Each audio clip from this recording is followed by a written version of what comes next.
Here's our world. Our world's a beautiful place, a place we're always so happy to be in. But a lot of time, this is what it feels like.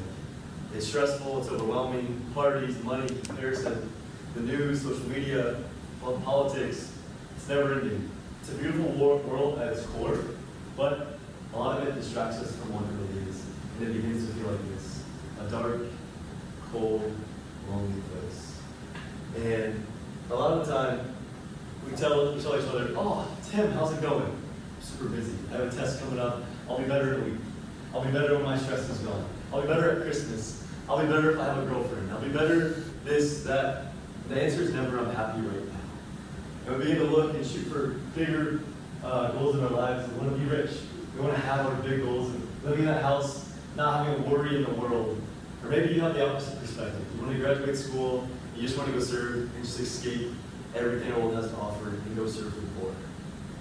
But I want to tell you something about perspective and how little our outside world really affects you. A study has shown that 90% of the life we live comes from our internal disposition. Only 10% of your life is actually affected by what's happening on the outside. So when you want to be rich, or when you're really busy, it's only 10% of who you actually are. 90% is how you look at it. When you want to be rich, it's only 10% of who you are. 90% is how you look at it.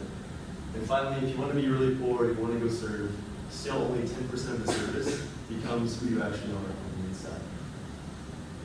But don't just take my word for it.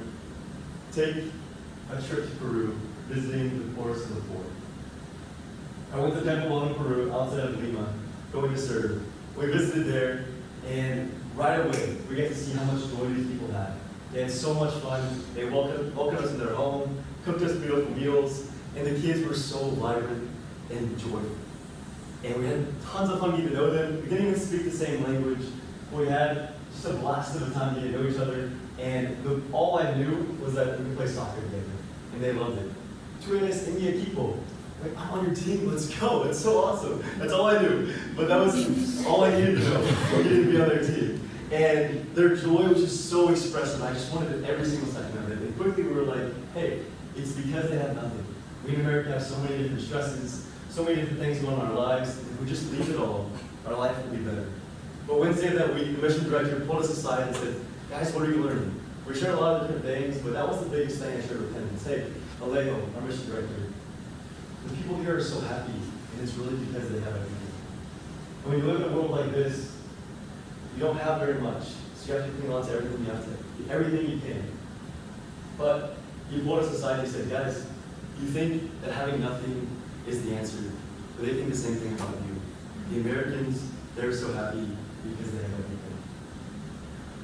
And that really struck me, because we always look at the other side of the picture, the other side of the world, and just assume every other person is better off.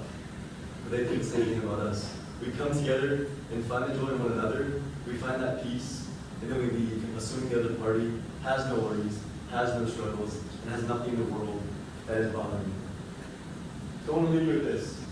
This is our world. It's a beautiful place to be. And how are you going to look at it? Thank you.